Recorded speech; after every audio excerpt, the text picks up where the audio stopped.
Iósif Stalin governou a União Soviética durante 29 anos. Os historiadores estimam entre 20 e 40 milhões de mortes atribuíveis às suas decisões. Nasceu filho de um sapateiro alcoólatra em uma aldeia georgiana, sobreviveu à varíola quando criança e construiu uma das ficções biográficas mais meticulosas do século XX. Intervinha pessoalmente nas notas de rodapé de textos acadêmicos para reescrever seu próprio passado. Esse controle absoluto sobre a realidade o estendeu a tudo o mais. Em 1937 e 1938, o Estado soviético executou uma média documentada de 900 pessoas por dia. As cotas de morte eram distribuídas por região como metas de produção. Quando seu filho Yakov foi capturado pelos nazistas e ofereceram trocá-lo, Stalin rejeitou a oferta e declarou: "Não tenho um filho chamado Yakov." Yakov morreu eletrocutado contra a cerca de arame farpado de Sachsenhausen 10 meses depois. O mesmo sistema que usou para controlar milhões o prendeu no final a ele próprio. Quando sofreu o derrame que o mataria, seus guardas esperaram horas sem chamar ninguém. O protocolo que ele mesmo havia projetado proibia entrar em seus aposentos sem sua permissão expressa. Os médicos que poderiam tê-lo atendido estavam na prisão, presos por suas ordens 2 meses antes. Este documentário analisa os 20 dados mais assustadores de Stalin. O filho do sapateiro que inventou um semideus de aço, Iosif Vissarionovich Djugashvili, nasceu em 18 de dezembro de 1878 em Gori, Geórgia, então parte do Império Russo. Seu pai, Besarion, era um sapateiro alcoólatra que o espancava com regularidade. Sua mãe, Ekaterina, era lavadeira e empregada doméstica.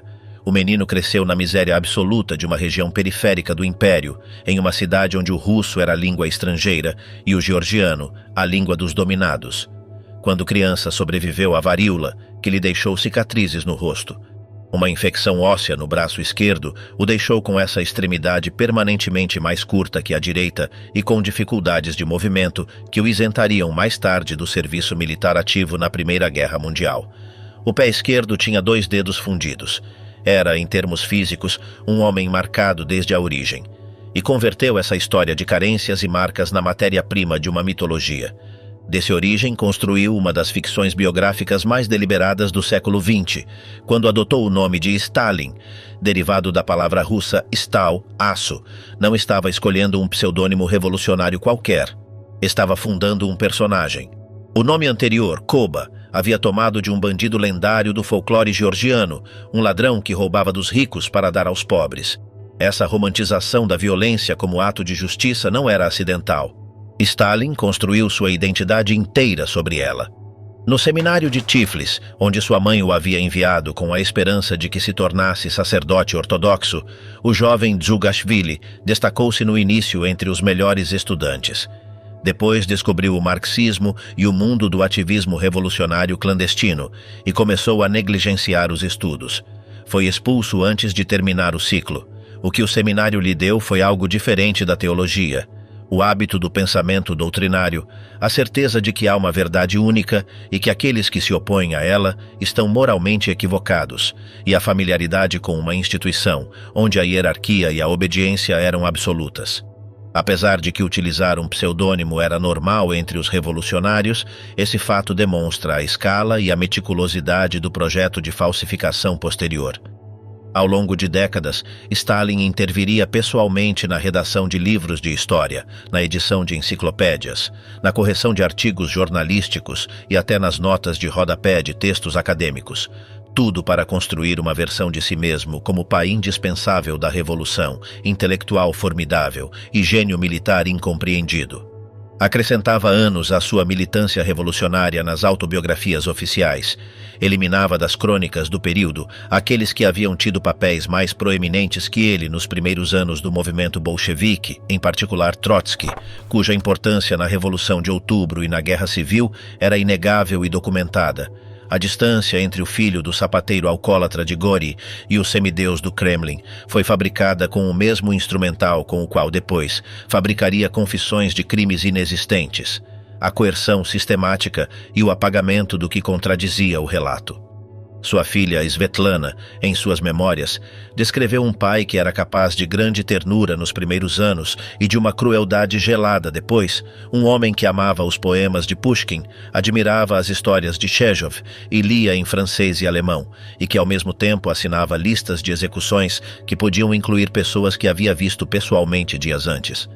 Que foi capaz de fazer ler essas listas ao esposo de sua própria meia-irmã política antes de que ele mesmo aparecesse em uma. Essa contradição não era paradoxo nem enigma. Era o produto de alguém que havia aprendido desde a infância que o mundo é um lugar onde a violência decide quem sobrevive e que havia convertido esse aprendizado em filosofia de governo. Nadezhda deu um tiro em si mesma e Stalin não foi ao seu enterro. Na noite de 8 de novembro de 1932, Nadezhda Alliluyeva, segunda esposa de Stalin e mãe de seus 2 filhos mais novos, Vassily e Svetlana, apareceu morta em seu quarto do apartamento do Kremlin. Tinha 31 anos. A versão oficial foi que havia morrido de apendicite. Era mentira. Havia dado um tiro na própria cabeça com uma pequena pistola Walter que seu irmão Pavel lhe havia trazido de Berlim como presente. A arma era um detalhe por si só revelador.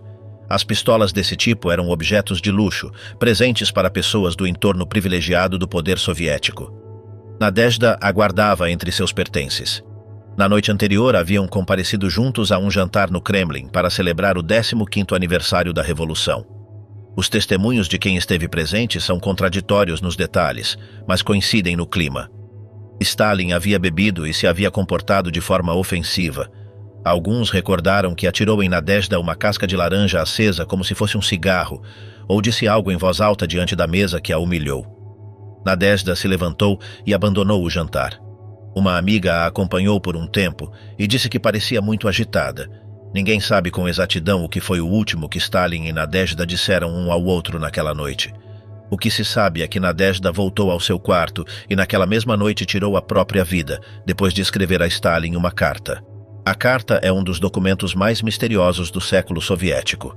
Svetlana nunca a viu. Aqueles que a leram, antes de que desaparecesse, disseram que era terrível, cheia de reproches e acusações, e que não era apenas pessoal, mas também política. Continha críticas ao regime, às políticas que Stalin estava levando adiante, ao que o socialismo soviético havia se tornado. Depois de que Stalin a leu, entrou em um estado que suas cunhadas descreveram como uma mistura de choque e raiva. Ninguém se atreveu a deixá-lo sozinho. Svetlana, que tinha 6 anos quando ocorreu, não soube a verdade até 1942, quando leu por acaso em uma revista que sua mãe havia se suicidado.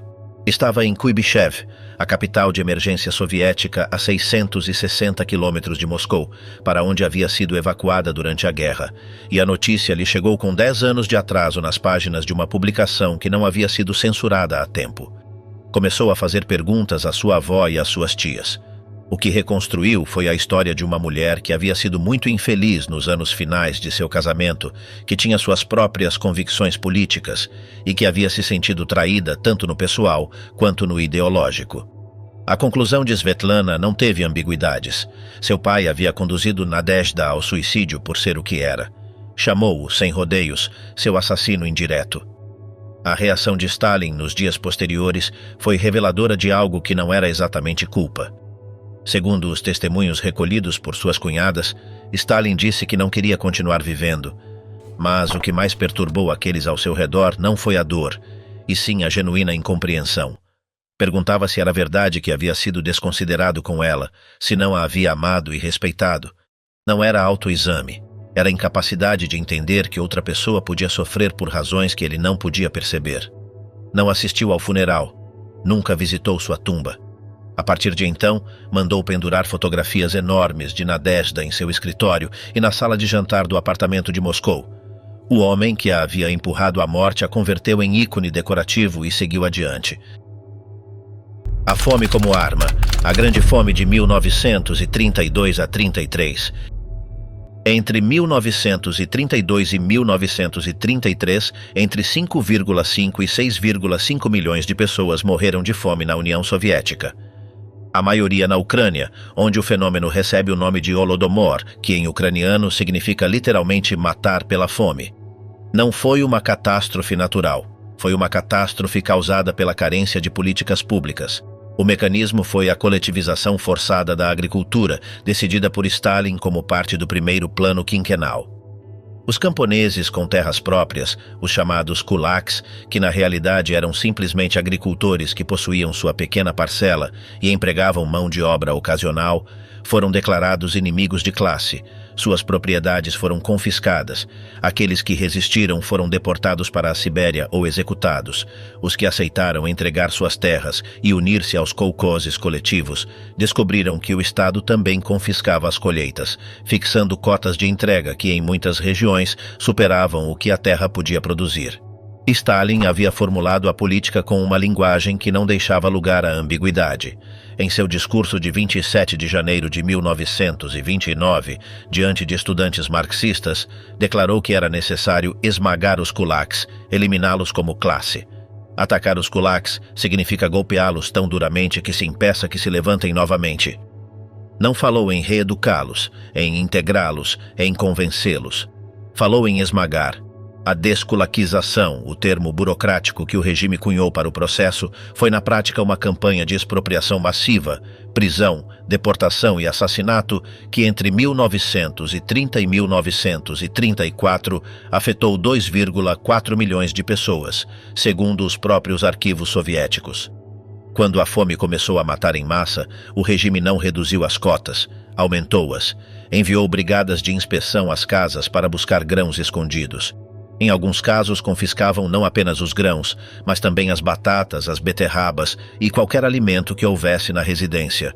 Proibiu que os camponeses abandonassem suas aldeias para buscar comida nas cidades, usando para isso um sistema de passaportes internos que convertia milhões de pessoas em prisioneiras de suas próprias localidades moribundas. Os que fugiam eram devolvidos ou presos. A situação chegou a um ponto em que os aldeões comiam cascas de árvore, folhas, animais domésticos, couro fervido. Os testemunhos da época recolhidos por historiadores descrevem famílias inteiras mortas em suas casas, cadáveres nas estradas, crianças abandonadas nas cidades por pais que esperavam que os habitantes urbanos pudessem alimentá-las. Nikita Khrushchev, que era então funcionário do partido e que chegaria a suceder Stalin como líder soviético, recordou décadas depois que, quando recebeu as notícias da fome na Ucrânia, simplesmente não podia acreditar. Apenas 3 anos antes havia estado ali e a comida era abundante e barata. A velocidade com que uma região próspera havia se convertido em um campo de extermínio a céu aberto lhe parecia impossível. Era possível. Aconteceu. Enquanto milhões morriam de fome, a União Soviética continuou exportando grãos ao exterior para obter divisas necessárias para o programa de industrialização. As exportações não foram interrompidas. As cotas não foram suspensas. A industrialização era o objetivo, e as mortes camponesas eram, na lógica do regime, um custo de produção. O historiador geofísico russo Iosif Dyadkin estimou que as mortes atribuíveis ao período stalinista no conjunto poderiam superar os 34 milhões. Robert Conquest chegou a cifras entre 20 e 30 milhões. Alexander Solzhenitsyn falou de 60 milhões. A média das estimativas dos principais historiadores do período gira em torno de 41,5 milhões de mortos em excesso sobre a mortalidade esperada durante o governo de Stalin, de 1924 a 1953. 18 milhões de escravos construíram a União Soviética por dentro. O Gulag, sistema de campos de trabalho forçado da União Soviética, existia antes de Stalin, já que Lenin e Trotsky o estabeleceram em 1918. Mas foi sob Stalin quando se converteu em uma indústria de escravidão estatal de escala sem precedentes na história moderna. O consenso histórico provisório, baseado nos arquivos soviéticos abertos depois de 1991, estabelece que aproximadamente 18 milhões de pessoas passaram pelo sistema do Gulag entre 1930 e 1953. Entre 1,5 e 1,7 milhões morreram como consequência de seu internamento. Estes são os números conservadores, aqueles que podem ser documentados arquivo por arquivo. Os críticos assinalam que os registros estavam incompletos, que muitas mortes eram atribuídas a causas naturais, para não contabilizá-las como mortes em prisão, e que as pessoas que morriam nos traslados, nas celas de trânsito ou nos primeiros dias de internamento, antes de serem formalmente registradas, não apareciam nas estatísticas. Alexander Solzhenitsyn, que passou anos nos campos e se tornou o cronista mais conhecido do sistema, descreveu o Gulag como uma civilização paralela com sua própria linguagem, sua própria hierarquia, suas próprias normas de sobrevivência. Os internados podiam ser deportados de um campo a outro durante anos em vagões de carga ferroviária, nos quais o frio siberiano matava os mais fracos antes de chegar ao destino.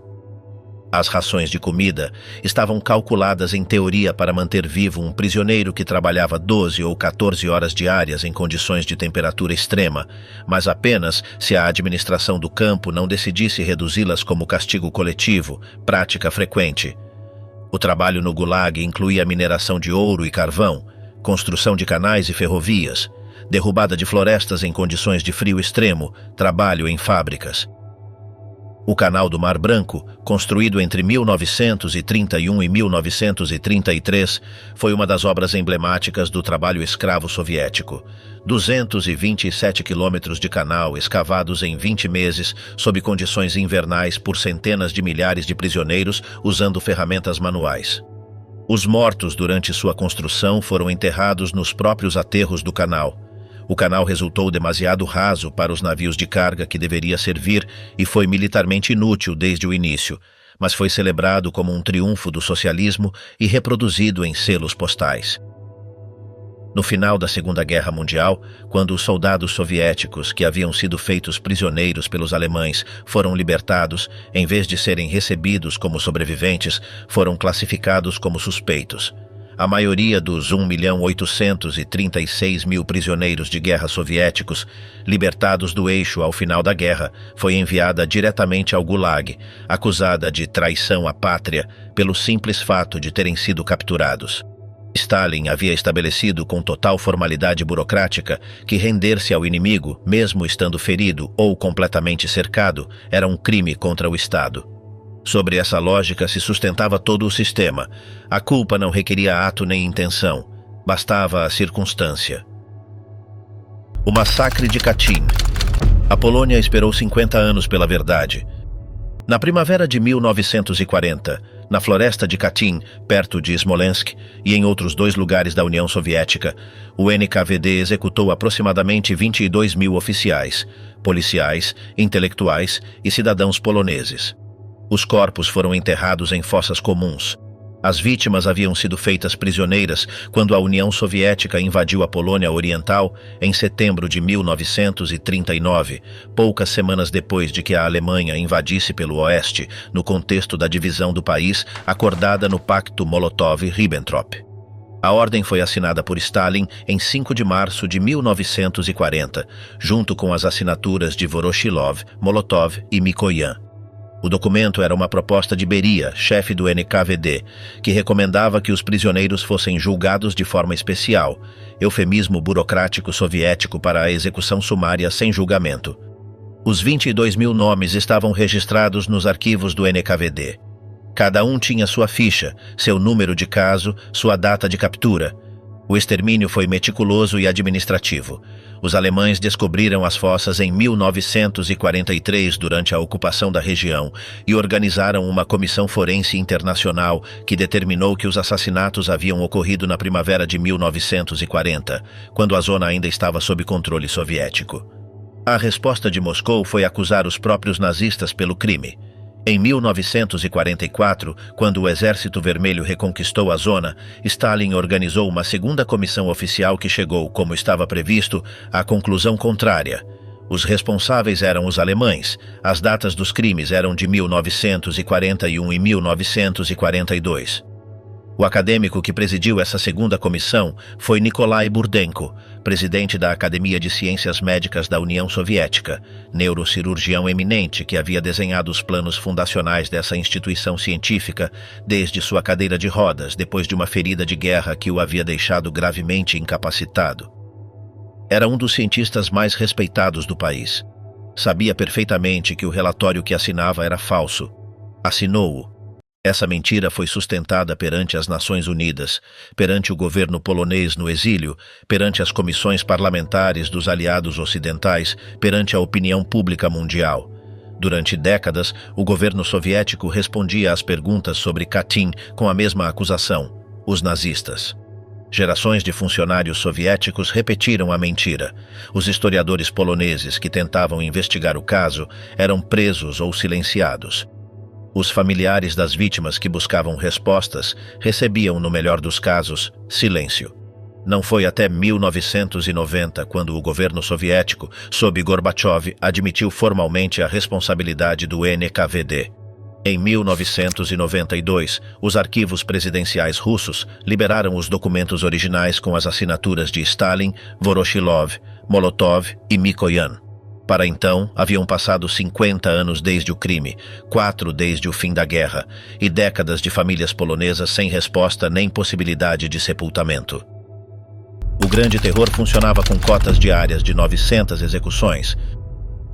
Entre 1936 e 1938, Stalin lançou o que a historiografia conhece como o Grande Terror ou a Grande Purga. É um nome que soa abstrato até que se conhecem os mecanismos concretos de seu funcionamento. O NKVD, sob a direção de Nikolai Yezhov, um homem de 1,5 metro de altura a quem chamavam o Anão Sanguinário, embora nunca em voz alta, estabeleceu cotas de prisões e execuções por região. As autoridades locais recebiam instruções precisas. Em tal oblast, prendam tantas pessoas da primeira categoria, que serão executadas, e tantas da segunda, que serão enviadas ao Gulag por 8 a 10 anos. Se as cotas fossem insuficientes, os responsáveis locais podiam solicitar a Moscou que as ampliassem, e o faziam, porque cumprir as cotas e superá-las era sinal de zelo revolucionário, e não cumpri-las podia transformar o funcionário na próxima vítima. A Ordem Operativa 00447 do NKVD, assinada em julho de 1937, estabeleceu formalmente o marco das operações massivas contra ex-kulaks criminosos e outros elementos antissoviéticos. A ordem especificava quantas pessoas deviam ser executadas e quantas enviadas a campos de trabalho em cada região da União Soviética. Era a burocracia da morte, colunas de cifras, categorias, prazos. O resultado foi 681.692 execuções judiciais por delitos políticos apenas entre 1937 e 1938, a imensa maioria desse período de 2 anos, que constitui o núcleo do Grande Terror. 681.692 pessoas executadas em 24 meses. É uma média de mais de 900 execuções por dia durante 2 anos. As vítimas não eram necessariamente opositores reais. O sistema gerava suas próprias vítimas de forma autônoma. Um delator que apontava um vizinho para cumprir uma cota. Esse vizinho que, sob tortura, nomeava 20 colegas. Esses 20 que, por sua vez, nomeavam outros. A dinâmica era de expansão exponencial e tinha sua própria inércia, independente de qualquer cálculo político de Moscou. Os funcionários locais do partido que haviam sido entusiastas em suas cotas começavam a ser denunciados por seus subordinados. Os interrogadores do NKVD que haviam obtido confissões mediante tortura começavam a ser presos pelas confissões que eles mesmos haviam obtido de outros. O próprio Khrushchev, em seu famoso discurso secreto diante do Congresso do Partido em 1956, catalogou uma lista de homens que conhecia pessoalmente. Lomov, responsável pelo carvão na Ucrânia, homem respeitado com décadas de militância, fuzilado. Treivas, figura proeminente da Liga Juvenil Comunista dos tempos de Lenin, não escapou ao moedor de carne quando começou a carnificina em 1937. Kirilkin, diretor competente de uma metalúrgica, desaparecido sem deixar rastro. Basulin, supervisor de fábrica, desaparecido. A pergunta que Khrushchev fez a si mesmo foi a que todos se faziam em privado e ninguém se atrevia a fazer em público. Como consegui sobreviver eu? Stalin explicou as purgas a Georgy Dimitrov, secretário-geral da Comintern, em 1937 como uma resposta ao perigo de uma quinta coluna interna em caso de guerra. Citou a experiência da Espanha, onde sabotadores e agentes fascistas haviam operado com eficácia na retaguarda republicana, como modelo do que poderia ocorrer em solo soviético. Naqueles que caíam do partido, nos membros excluídos, nos exilados políticos dos anos 20, via agentes em potencial da Alemanha, Japão e Polônia. Era em parte paranoia genuína, não completamente desconectada da realidade dos serviços de inteligência estrangeiros que de fato operavam na União Soviética. Mas a escala e a arbitrariedade do terror ultrapassaram qualquer lógica de segurança desde os primeiros meses. Yezhov, o arquiteto operacional do Grande Terror, foi preso em 1938, acusado de espionagem para a Alemanha, Polônia e Grã-Bretanha simultaneamente, torturado e fuzilado em fevereiro de 1940. Confessou como todos os demais. A Stalin chegaram depois fotografias de Yezhov com sinais visíveis de maus tratos físicos. Guardou-as.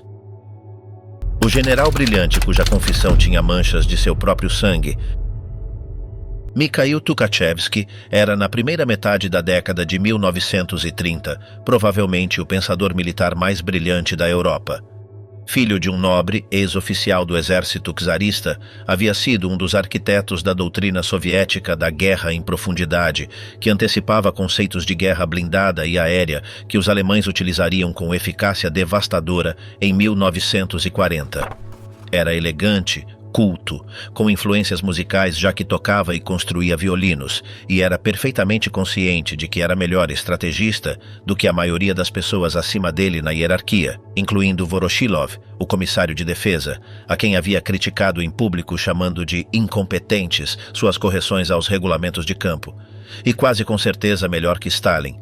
Isso o convertia em uma ameaça existencial para Stalin, que tinha pretensões de ser um especialista militar sem sê-lo realmente. Em 1937, o NKVD sob Yezhov, com a assistência dos serviços de segurança nazistas, que forneceram documentos falsificados, construiu um dossiê acusando Tukhachevsky e seu grupo de comando de conspiração militar contra o poder soviético, incentivada e financiada pelos fascistas alemães. O julgamento sumário ocorreu em segredo em 11 de junho de 1937. A sentença foi, como estava predeterminado, a morte. 3 dos 5 marechais da União Soviética, Tukhachevsky, Yakir e Uborevich, foram executados junto com seus colaboradores mais próximos. O dossiê de confissão de Tukhachevsky, revisado décadas depois por investigadores forenses, tinha manchas marrom avermelhadas em algumas páginas. As análises determinaram que eram manchas de sangue. O que se seguiu foi sistemático. Todos os comandantes de corpo de exército foram presos. Quase todos os comandantes de divisão e brigada, aproximadamente a metade dos comandantes de regimento, a maioria dos comissários políticos de corpo, divisão e brigada e 1/3 dos comissários de regimento. As academias militares foram devastadas, centenas de professores e estudantes presos e desaparecidos. Roy Medvedev, historiador soviético, escreveu que nunca o corpo de oficiais de nenhum exército sofreu perdas tão grandes em nenhuma guerra como o exército soviético neste tempo de paz. 4 anos depois, quando a Alemanha invadiu a União Soviética em 22 de junho de 1941, o exército que deveria tê-la detido era o espectro desarticulado daquele que Tukhachevsky havia começado a construir. 8ª Operação Barbarossa, o colapso de 1941. Em 22 de junho de 1941, a Alemanha nazista e seus aliados lançaram a maior operação militar da história, com mais de 3 milhões de soldados cruzando a fronteira soviética, simultaneamente em 3 frentes.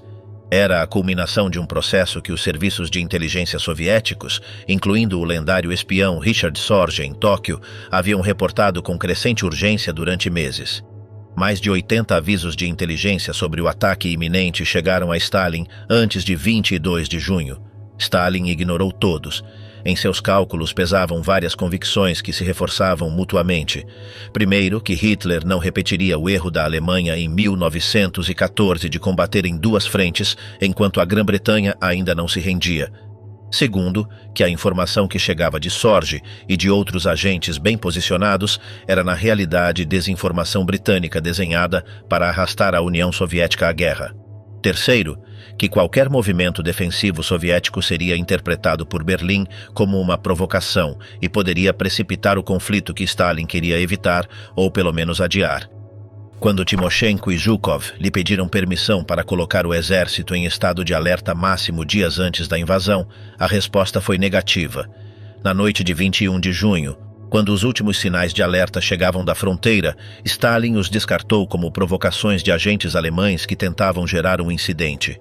Nessa mesma noite, vários desertores alemães cruzaram a linha para o lado soviético para avisar que o ataque começaria às 3 da madrugada. Stalin ordenou que um deles fosse fuzilado por desinformar. 3 horas depois começou o ataque. No primeiro dia da guerra, a aviação soviética perdeu entre 1.200 e 2.000 aviões, a maioria destruída em terra antes de poder decolar. As bases aéreas estavam concentradas exatamente onde os alemães sabiam que estavam, porque o NKVD havia expulsado da inteligência os oficiais que haviam dispersado os aviões como medida de precaução, interpretando essa dispersão como sabotagem. Nos primeiros 6 meses, quase 4 milhões dos 5 milhões de soldados que compunham o exército soviético no início da guerra haviam morrido, desaparecido ou caído prisioneiros. Kiev caiu. Leningrado ficou sitiada. Moscou esteve sob ataque direto. Em uma única operação de cerco perto de Kiev, os alemães capturaram 665 mil prisioneiros soviéticos. Foi a maior rendição da história militar moderna.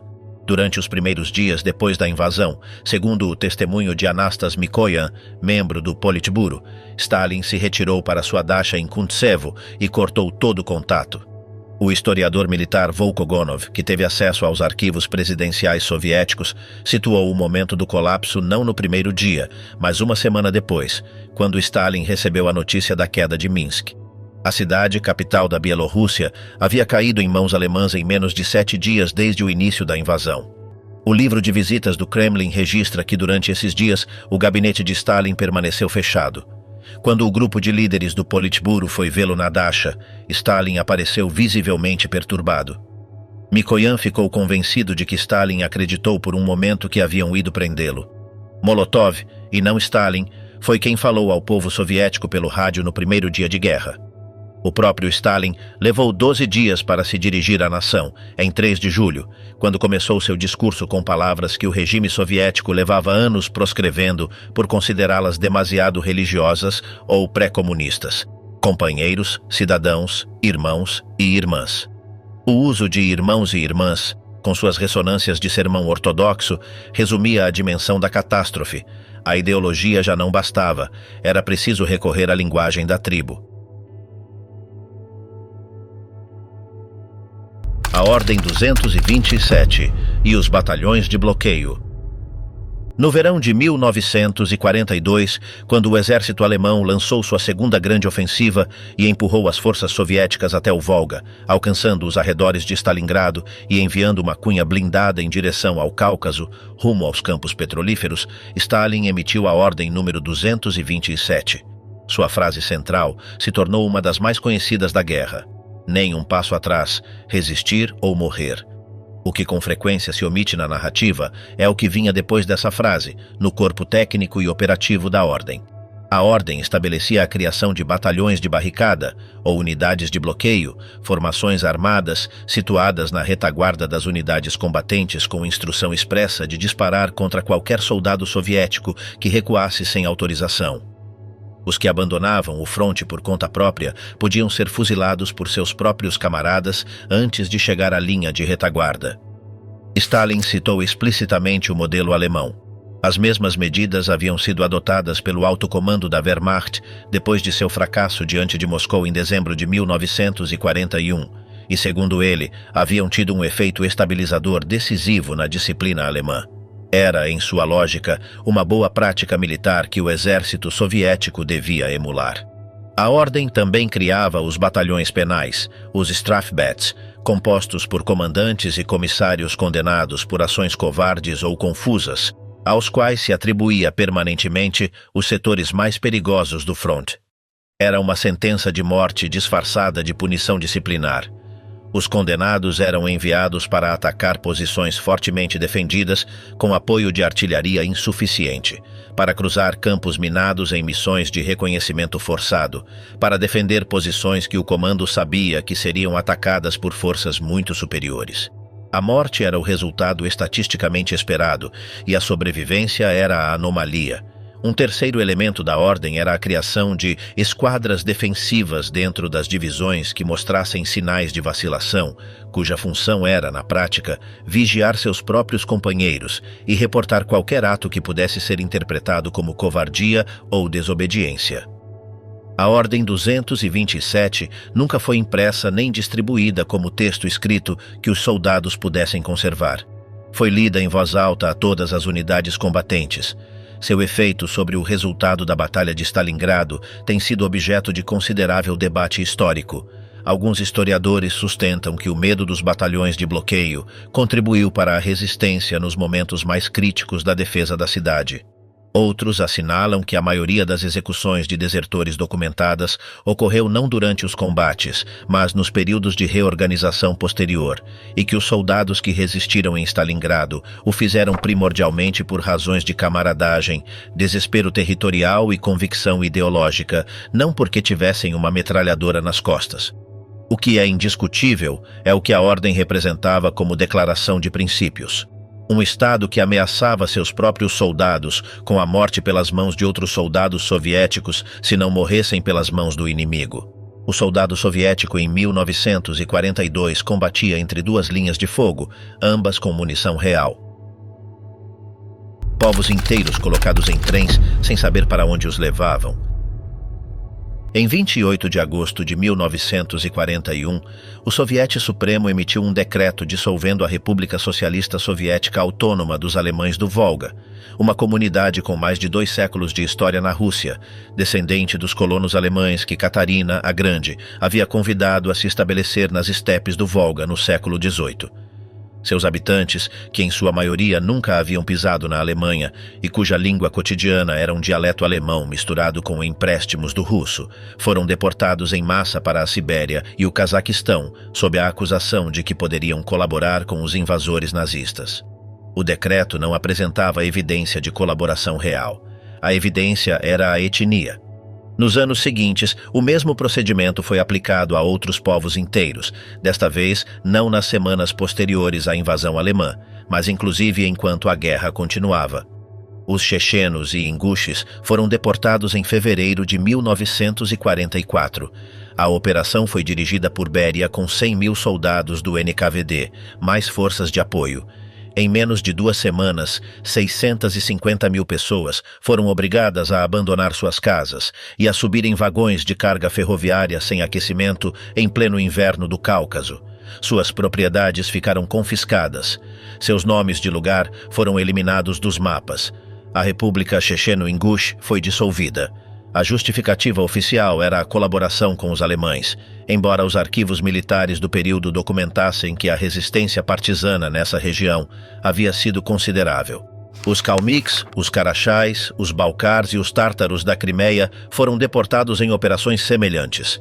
Cada uma tinha seu próprio nome em código, seu próprio calendário de operação, seu próprio relatório final para a mesa de Stalin. Beria apresentava os resultados como relatórios de gestão, com colunas de cifras, tantas famílias transferidas, tantos quilômetros percorridos, tantas baixas em trânsito. As baixas em trânsito eram pessoas mortas de frio, fome ou doença nos vagões ferroviários ou nos campos de concentração provisórios das estações de chegada. Os estudos posteriores sobre a demografia de algumas dessas comunidades sugerem que, nos primeiros 2 anos de deportação, a mortalidade pôde superar em alguns grupos 25% da população total. Para o povo checheno, que em 1944 contava com cerca de 400.000 pessoas, as estimativas de mortos durante a deportação e suas consequências imediatas vão de 25.000 a mais de 100.000, dependendo da fonte. Os povos deportados não foram reabilitados oficialmente até o período de Khrushchev, depois de 1956. Os chechenos puderam retornar às suas terras originais a partir de 1957. Os tártaros da Crimeia tiveram que esperar até a desintegração da União Soviética. E no momento em que retornavam, encontravam que suas casas haviam sido ocupadas, seus cemitérios apagados, seus sobrenomes eliminados dos registros locais. O apagamento era tão completo que, em alguns casos, o mapa físico havia sido remodelado para eliminar qualquer rastro de que essas pessoas alguma vez tivessem existido ali. Aquele filho nunca o satisfez, nem em vida, nem na morte. Em 31 de março de 1907, nasceu em Gori o primeiro filho de Stalin, Yakov, fruto de seu casamento com Ekaterina Svanidze. 9 meses depois, Ekaterina morreu de tifo aos 22 anos. Stalin, segundo o testemunho de quem o rodeava naqueles dias, ficou tão devastado que seus companheiros lhe tiraram a pistola por medo de que se suicidasse. Depois, praticamente abandonou Yakov, que foi criado por parentes na Geórgia, enquanto Stalin se entregava por completo à militância revolucionária e percorria a Rússia, a Sibéria e o exterior. Yakov cresceu sentindo-se um estranho na vida de seu pai. Sua meia-irmã Svetlana escreveu que Stalin sempre havia tratado Yakov injustamente e com uma frieza que não merecia. Quando Yakov chegou a Moscou já como jovem adulto, buscando a aprovação do pai que quase não havia conhecido, encontrou um homem que o ignorava, o criticava e o importunava e se metia com ele, segundo as palavras de Svetlana. Em 1925, casou-se com a filha de um sacerdote ortodoxo, o que irritou Stalin. A filha do casamento morreu aos 8 meses. O casamento se dissolveu em 2 anos. Em 1928 ou 1929, no apartamento do Kremlin, Yakov foi à cozinha e deu um tiro no próprio peito. A bala o atravessou, mas ele sobreviveu. A reação de Stalin foi a que Svetlana recordaria com estupefação durante o resto de sua vida. Vejam só, nem sequer soube atirar, foi seu comentário sarcástico. A partir de então, segundo Svetlana, seu pai o tratou pior do que antes, acumulando sobre ele o desprezo reservado aos fracos. Em 23 de junho de 1941, no dia seguinte ao início da invasão alemã, Yakov partiu para o fronte com sua bateria. Tinha 34 anos. Em agosto foi capturado pelos alemães nos combates da frente bielorrussa, ferido antes de cair prisioneiro. Os alemães, conscientes do valor propagandístico do prisioneiro, o fotografaram e usaram sua imagem em panfletos lançados sobre as linhas soviéticas. Quando Stalin recebeu a notícia da captura, sua primeira reação foi suspeitar que sua nora Yulia, a esposa judia ucraniana de Yakov, havia participado de alguma forma na traição. Mandou prendê-la. Yulia passou 2 anos na prisão antes de que se determinasse que não tinha nenhuma implicação na captura de seu marido. Para Svetlana, essa prisão provocou a primeira dúvida real sobre se seu pai sempre tinha razão. Foi a fissura inicial na devoção filial. No inverno de 1943 a 44, depois de Stalingrado, quando o equilíbrio da guerra havia mudado, os alemães propuseram formalmente uma troca. Yakov pelo marechal de campo Friedrich Paulus, capturado em Stalingrado. Stalin rejeitou a oferta. Disse a Svetlana em uma das poucas conversas que tiveram sobre o tema: "Não farei nenhum acordo com eles. A guerra é a guerra." Sobre os prisioneiros soviéticos em geral, a posição oficial era que não havia prisioneiros de guerra russos, apenas traidores. Quando um correspondente estrangeiro perguntou formalmente por Yakov, a resposta soviética foi que, nos campos de Hitler não há prisioneiros de guerra russos, apenas traidores russos, e cuidaremos deles quando a guerra terminar. Sobre seu filho em particular, Stalin declarou diante dos que lhe perguntavam: "Não tenho um filho chamado Yakov." Em 14 de abril de 1943, no campo de concentração de Sachsenhausen, em Oranienburg, Yakov se lançou deliberadamente contra a cerca eletrificada do perímetro. A corrente o matou instantaneamente. Tinha 36 anos. Sua filha Galina tinha 5. O pai, a quem nunca havia podido satisfazer, nem sendo valente, nem sendo covarde, nem estando vivo, nem estando morto, continuou vivo por mais 10 anos. Como se apaga uma pessoa da história para sempre? Na União Soviética de Stalin, cair em desgraça não significava apenas a morte ou o gulag, significava o desaparecimento retroativo da existência. O regime desenvolveu uma prática sistemática de eliminação fotográfica e histórica das pessoas purgadas que não tinha precedentes na história moderna por sua escala e meticulosidade. Os comissários, generais e funcionários que eram presos, executados ou enviados ao Gulag eram eliminados fisicamente das fotografias oficiais mediante retoque fotográfico.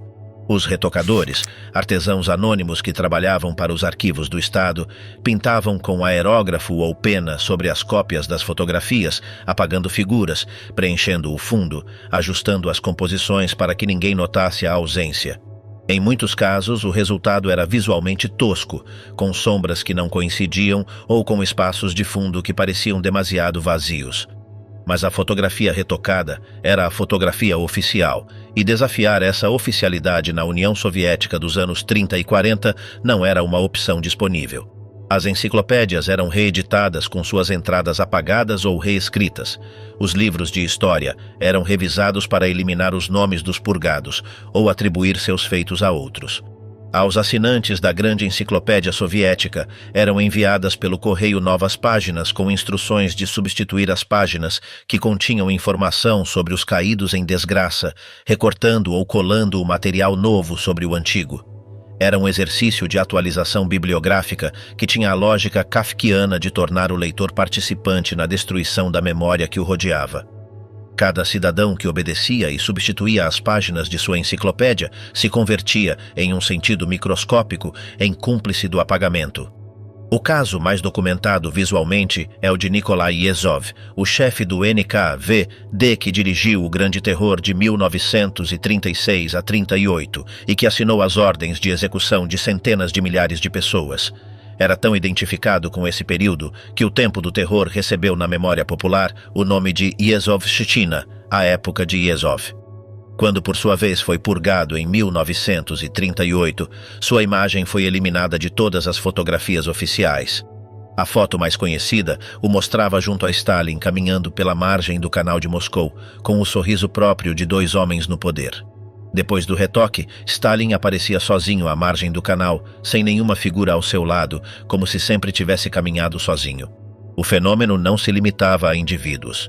Stalin ordenou que os nomes de muitos dos generais destacados da Guerra Civil Soviética fossem extirpados dos registros históricos. O papel de Trotsky na organização do Exército Vermelho, que havia sido crucial e amplamente documentado nos anos 20, começou a se contrair nos livros de história até desaparecer. Os manuais das academias militares eliminaram suas contribuições doutrinárias. As memórias e diários que o mencionavam favoravelmente se tornavam documentos perigosos para seus possuidores. Essa prática tinha um efeito psicológico devastador na população que ia além do simples medo. As pessoas aprendiam que alguém podia deixar de ter existido, que o passado era maleável, que as memórias privadas divergiam perigosamente da história oficial e que essa divergência era por si só suspeita. Conservar uma fotografia com um purgado nela podia ser interpretado como evidência de lealdade ao desaparecido. Muitos soviéticos passaram a destruir sistematicamente seus próprios álbuns familiares para eliminar qualquer imagem comprometedora. Apagar os mortos dos retratos se tornou uma prática de sobrevivência pessoal. Era, em termos de controle social, muito mais eficaz do que simplesmente matar as pessoas. Apagava também a possibilidade de que servissem como mártires ou como prova de que havia existido um antes. O julgamento farsesco do Marechal, as manchas no expediente. Em 11 de junho de 1937, em um julgamento sumário realizado em segredo em Moscou, 8 dos mais altos chefes militares da União Soviética foram condenados à morte. O julgamento durou um dia. As sentenças estavam escritas antes de começar. O procedimento era assim: os acusados eram submetidos a interrogatórios sem limite de tempo, privação de sono e, em muitos casos, violência direta até que assinassem as confissões que o NKVD havia redigido previamente. O método mais documentado era o transportador. Os interrogadores se revezavam em turnos para manter o acusado completamente acordado, enquanto eles descansavam, de modo que o prisioneiro podia passar 4, 5, 8 dias sem dormir. Após essa duração, a resistência psicológica se desintegra de forma clínica. Os prisioneiros assinavam o que lhes colocavam diante simplesmente para que parasse. A confissão de Tukhachevsky, revisada décadas depois, tinha manchas marrom avermelhadas que a análise forense identificou como sangue. Uma das mentes militares mais brilhantes da Europa havia sido espancada até aceitar declarar-se agente alemão. Sua assinatura no rodapé do documento é o último registro formal de sua existência antes de ser fuzilado. Aqueles que julgavam os acusados eram, em muitos casos, eles mesmos homens que nos meses ou anos seguintes seriam por sua vez julgados e executados sob acusações idênticas. O juiz de hoje era o acusado de amanhã.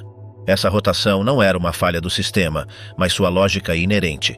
Ninguém estava a salvo, e essa insegurança universal era precisamente o mecanismo de controle.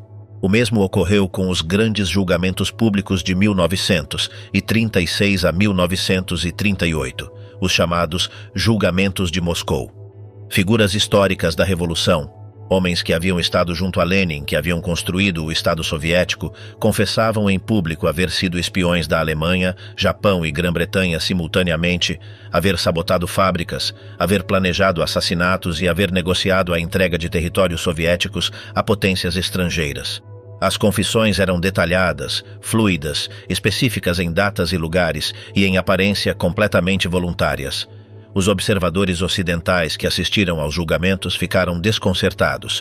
O escritor Leon Feuchtwanger, visitante entusiasta de Moscou em 1937, escreveu que os acusados pareciam falar com a calma de homens que se reconciliaram livremente com seu destino. A investigação histórica posterior explicou o mecanismo: privação de sono, ameaças às famílias e a promessa, frequentemente mentirosa, de que a cooperação levaria a uma sentença reduzida.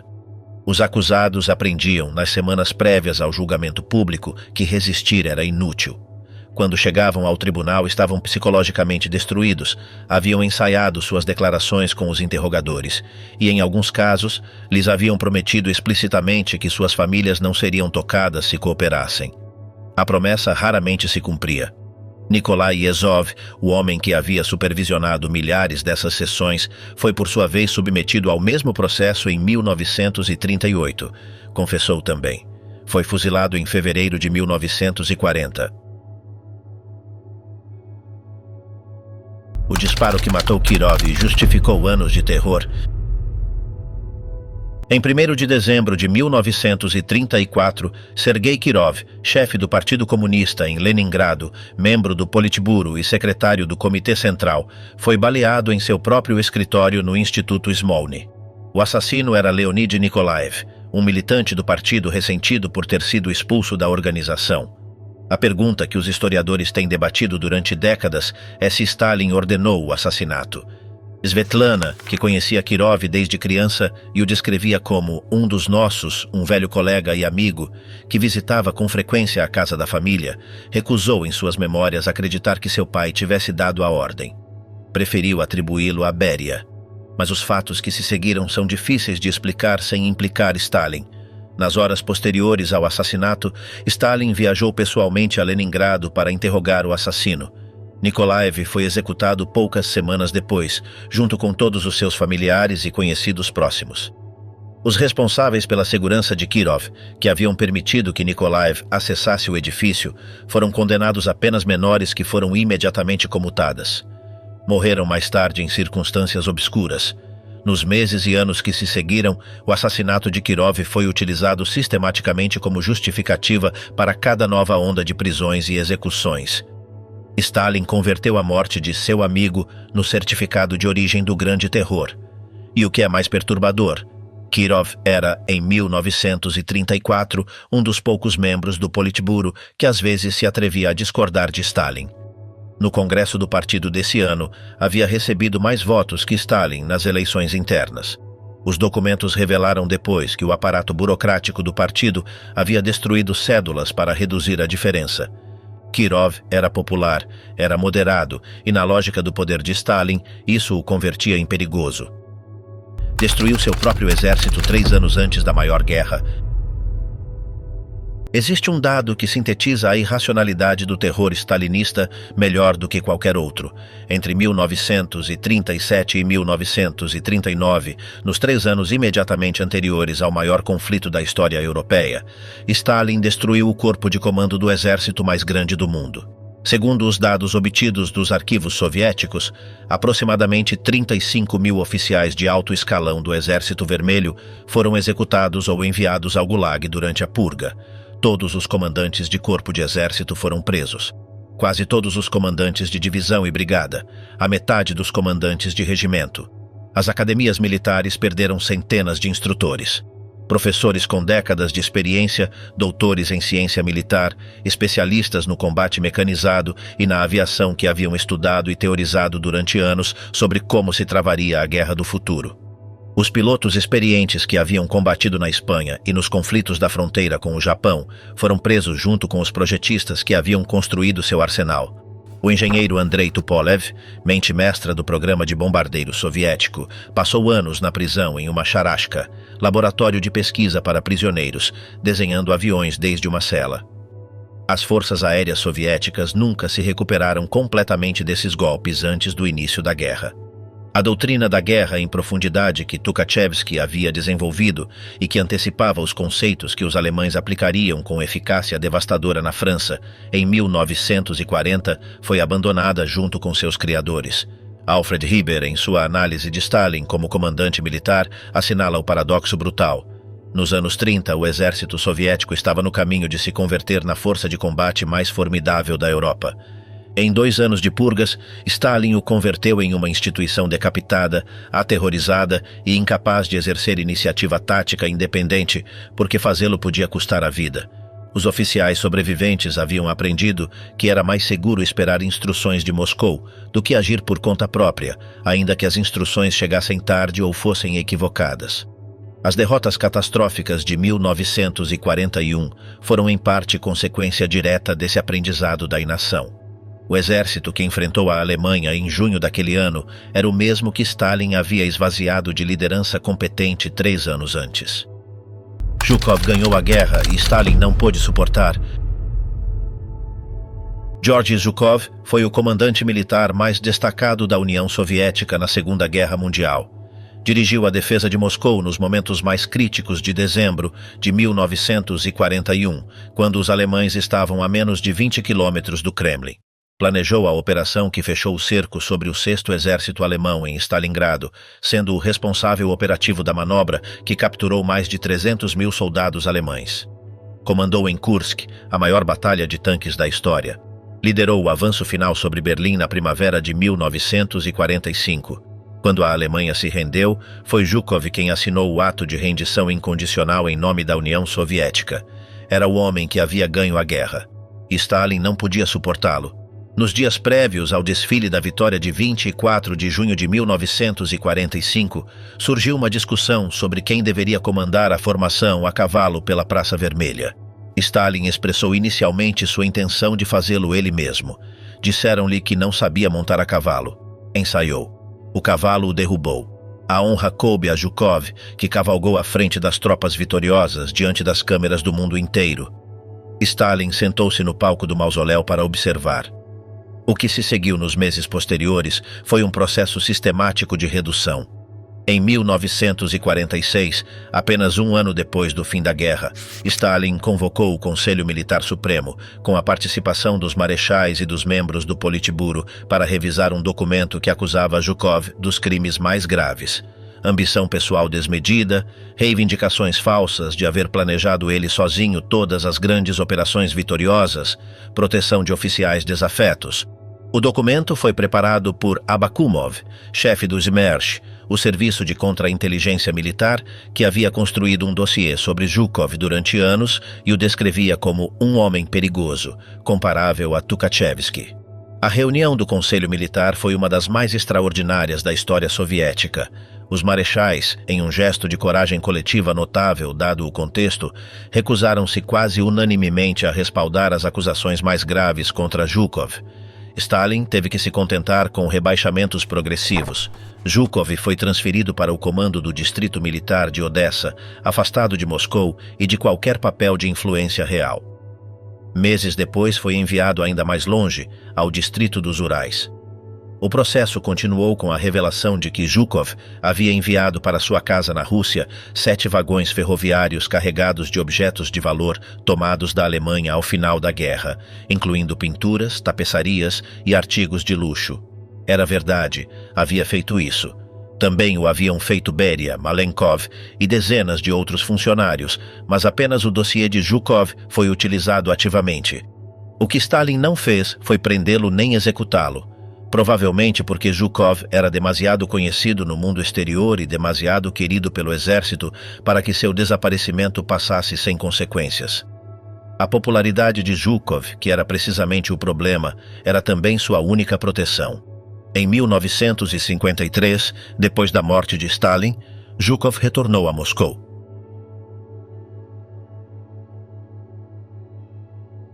A conspiração dos médicos e o antissemitismo final. Em janeiro de 1953, pouco mais de 2 meses antes de sua morte, Stalin ordenou a prisão de um grupo de eminentes médicos soviéticos, a maioria deles judeus, sob a acusação de haver assassinado deliberadamente altos funcionários soviéticos por meio de tratamentos médicos incorretos.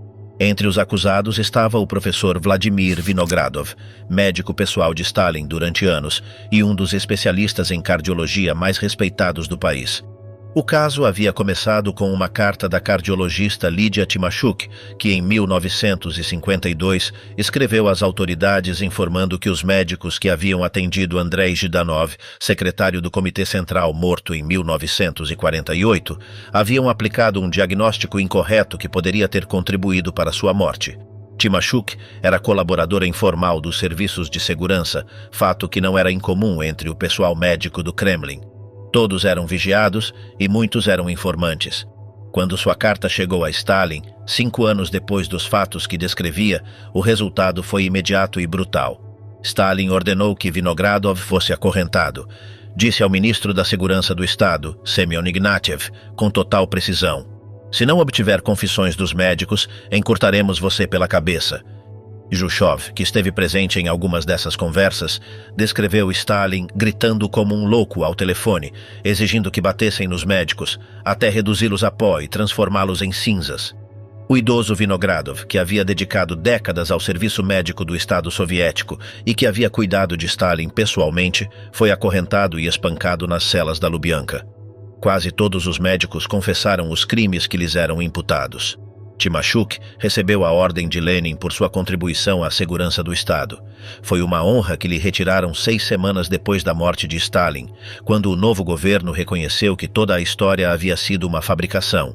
O investigador-chefe do caso, Mikhail Ryumin, foi executado em 1954 por ter inventado as acusações.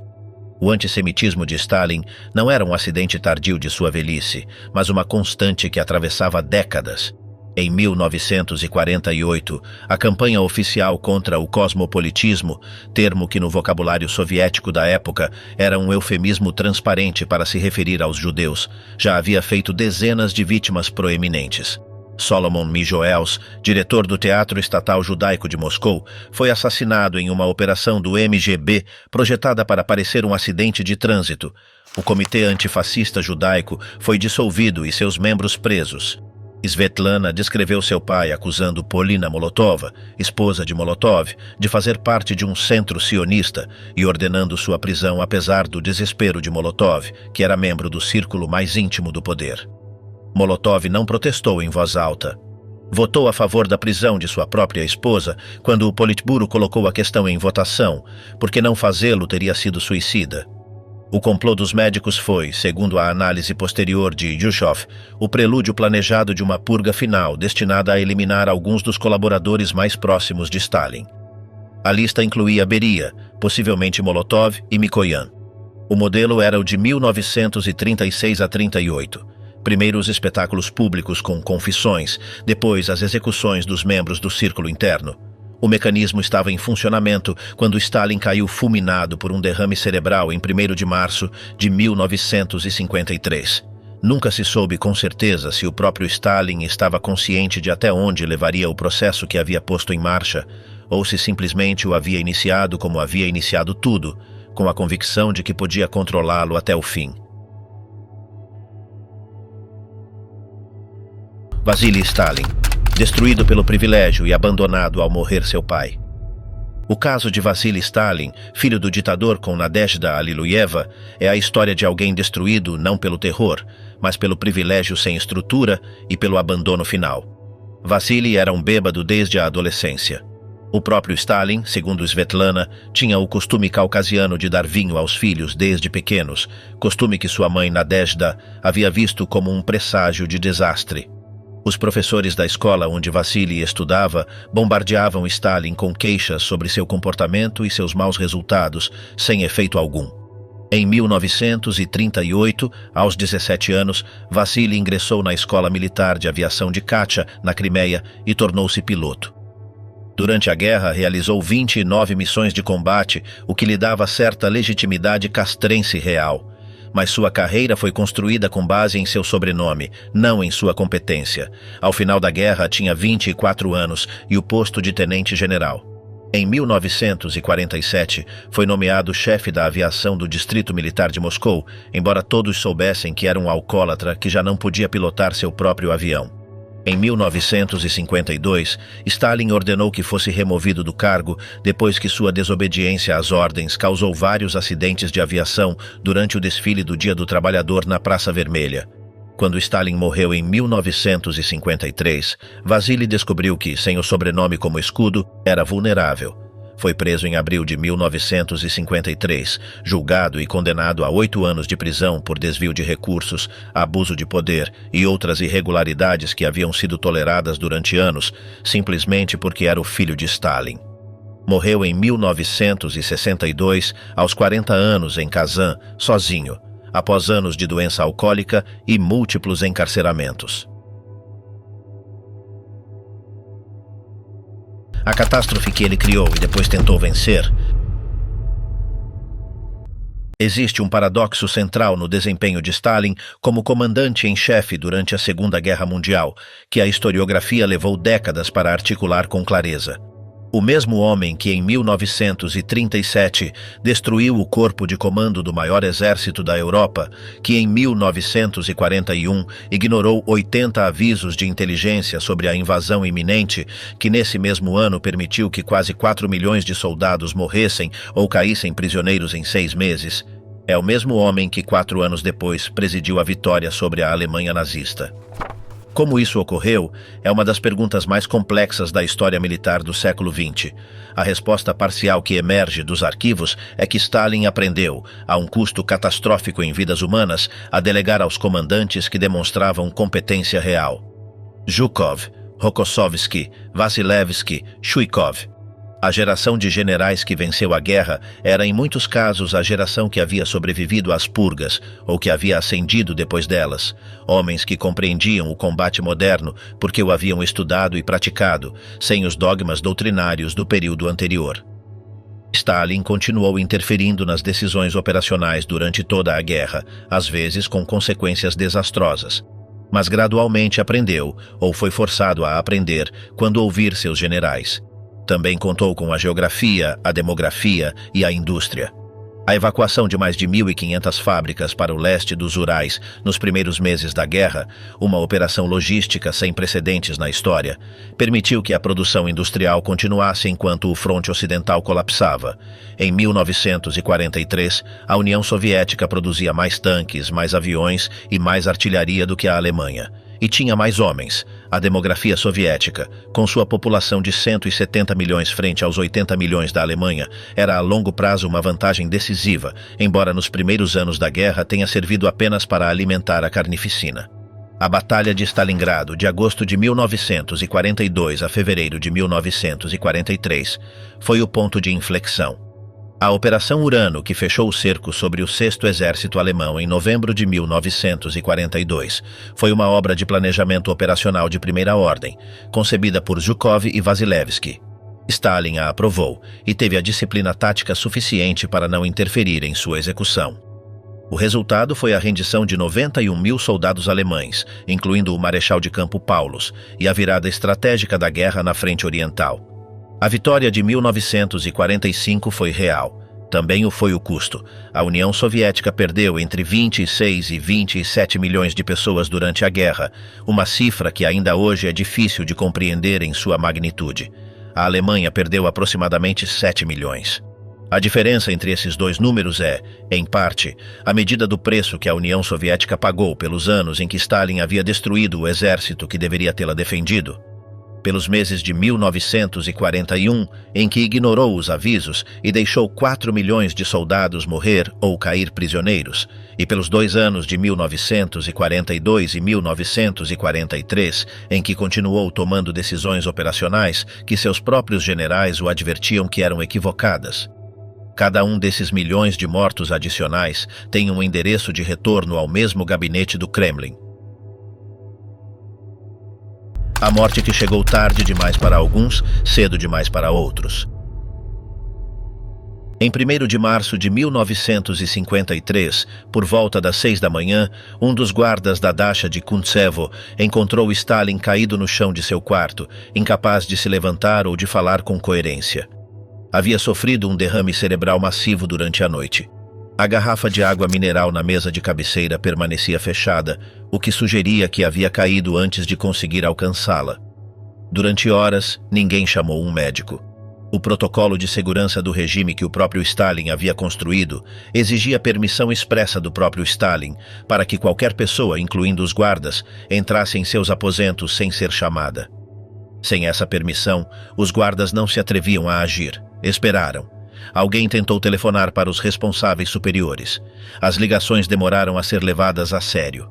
Quando os membros do Politburo, Beria, Malenkov, Khrushchev e Bulganin chegaram naquela noite à Dacha, já haviam passado muitas horas desde o colapso inicial.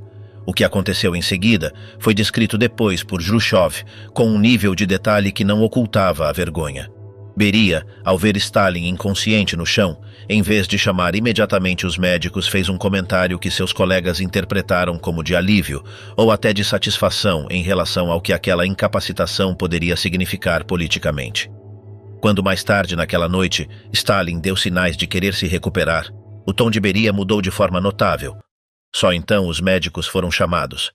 O problema adicional era que quase todos os médicos do Kremlin, os únicos com acesso, histórico clínico e experiência necessários para tratar Stalin, haviam sido presos 2 meses antes como parte do complote dos médicos. Os que finalmente chegaram para atendê-lo o fizeram sob condições de terror burocrático agudo. Qualquer decisão médica que se revelasse equivocada poderia ser interpretada depois como sabotagem, como um novo complô médico. Aplicavam tratamentos, consultavam entre si em voz baixa e documentavam meticulosamente cada passo não por razões de boa prática clínica, mas como proteção contra a possibilidade de serem acusados. A União Soviética permaneceu durante 4 dias sob o comando nominal de um homem que jazia inconsciente ou semiconsciente em uma dacha nos arredores de Moscou, enquanto seus sucessores se organizavam na sala contígua e o mundo não sabia de nada. Stalin morreu em 5 de março de 1953 sem ter recuperado plenamente a consciência. Tinha 74 anos. Khrushchev recordou que nas horas finais, quando a agonia era visível, Stalin abriu os olhos e percorreu o quarto com o olhar. Levantou o braço esquerdo, o braço que a infecção da infância havia deixado mais curto, como se apontasse algo. Depois morreu. Khrushchev nunca soube o que ele tentava indicar. O que se seguiu foi uma sequência de manobras que revela com precisão a natureza do sistema que Stalin havia construído. Beria foi preso 3 meses depois, em 26 de junho de 1953, por seus próprios colegas do Politburo, que tinham razões sólidas e urgentes para temer que ele os eliminasse um a um antes que pudessem eliminá-lo. Foi executado em dezembro daquele ano, acusado de traição e terrorismo.